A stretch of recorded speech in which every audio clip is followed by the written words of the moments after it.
ജനുവരി 9 പ്രവാചകന്മാരെക്കാൾ ശ്രേഷ്ഠനായവൻ എന്ന് യേശുക്രിസ്തു വിശേഷിപ്പിക്കാനിടവന്ന വ്യക്തിയാണ് യോഹന്നാൻ മാംദാന.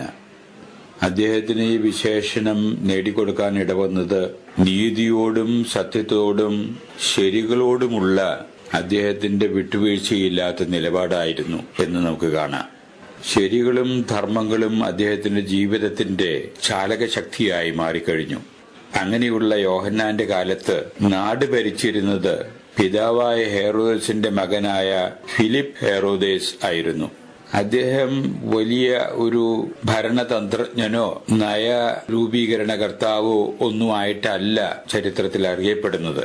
അദ്ദേഹത്തിന് ഒരു സ്വഭാവദൂഷ്യം നിഴലിച്ചിരുന്നു. സഹോദരന്റെ ഭാര്യയുമായിട്ട് അഭിഹിത ബന്ധം പുലർത്തിയിരുന്ന ഒരു വ്യക്തിയായിരുന്നു രാജാവ്. ഈ ദുസ്വഭാവം കൊട്ടാരവാസികൾക്കും നാട്ടിലെല്ലാവർക്കും അറിയാമായിരുന്നു എന്ന് വരികിലും ഇതേപ്പറ്റി രാജാവിനോട് പറയാൻ ആരും ധൈര്യപ്പെട്ടില്ല. അങ്ങനെയിരിക്കെയാണ് രാജാവിന്റെ ദുസ്വഭാവത്തെപ്പറ്റി യോഹന്നാൻ മാംദാന അറിയാനിടവരുന്നത്. നീതിയോടും സത്യത്തോടും ധർമ്മത്തോടും ഒരുവിധത്തിലും മായം ചേർക്കാത്ത നിലപാട് ജീവിതത്തിലുടനീളം സ്വീകരിക്കാനിടവന്ന യോഹന്നാന് ഇത് രാജാവിനെ അറിയിക്കുക എന്നുള്ളത് ധർമ്മമായിട്ട് തോന്നി. മുഖം നോട്ടമില്ലാതെ യോഹന്നാൻ തന്റെ ബോധ്യങ്ങൾക്കനുസരിച്ച് രാജാവിനോട് ഈ പ്രവൃത്തിയിൽ നിന്ന് വിട്ടുനിൽക്കണം എന്ന് ആവശ്യപ്പെടുകയാണ്. സ്വാഭാവികമായിട്ട് രാജാവിന് യോഹന്നാനോട് നീരസം തോന്നി. എന്നാൽ വെറും നീരസം എന്നതിനേക്കാൾ വൈരാഗ്യത്തിന്റെ അഗ്നിയാണ് ഈ ദുസ്വഭാവത്തിന് പങ്കുകാരിയായ ഹെറോദിയായിൽ ഉണ്ടാക്കിയത്. വൈരാഗ്യം അവളിൽ ആളിക്കത്തി. അതിനെ പകരം ചോദിക്കാനുള്ള ഒരു അവസരം അവർ പാർത്തു കഴിയുകയായിരുന്നു. അങ്ങനെയിരിക്കെയാണ് രാജാവിന്റെ ജന്മദിനാഘോഷങ്ങൾ വന്നെത്തുന്നത്. പതിവ് പ്രകാരമുള്ള സദ്യവട്ടങ്ങൾക്കൊക്കെ ഏർപ്പാട് ചെയ്യുന്നു. വിരുന്ന് സൽക്കാരത്തിൽ അതിഥികളുടെ മുമ്പാകെ രാജാവിന്റെ സംപ്രീതിക്കായിട്ട് ഒരു നൃത്ത പരിപാടി ആസൂത്രണം ചെയ്യുന്നു. ഹെറോദയ്യ ഈ അവസരം മുതലെടുത്തുകൊണ്ട് നൃത്തത്തിനായി തന്റെ മകളെ തന്നെ ഒരുക്കി സജ്ജമാക്കുന്നു.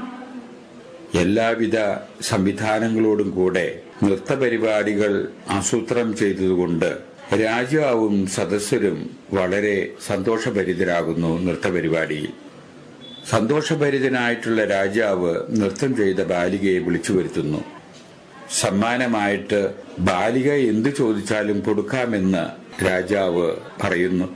വൈരാഗ്യത്തിന്റെ ആസൂത്രണം ഹെറോദിയായിലെ ബാലികയുടെ അമ്മയിൽ ഉണ്ടായിരുന്നതുകൊണ്ട് ബാലിക ഉടനെ തന്നെ അമ്മയുടെ അടുത്തേക്ക് ഓടുന്നു. അമ്മയോട് എന്താണ് ചോദിക്കേണ്ടത് സമ്മാനമായിട്ട് എന്ന് ആരായുന്നു. അമ്മ ഉള്ളിൽ ഒതുക്കി വച്ചിരുന്ന അവസരം പകരം ചോദിക്കുന്നതിനുള്ള അവസരം അതായിട്ട് മാറ്റുന്നു.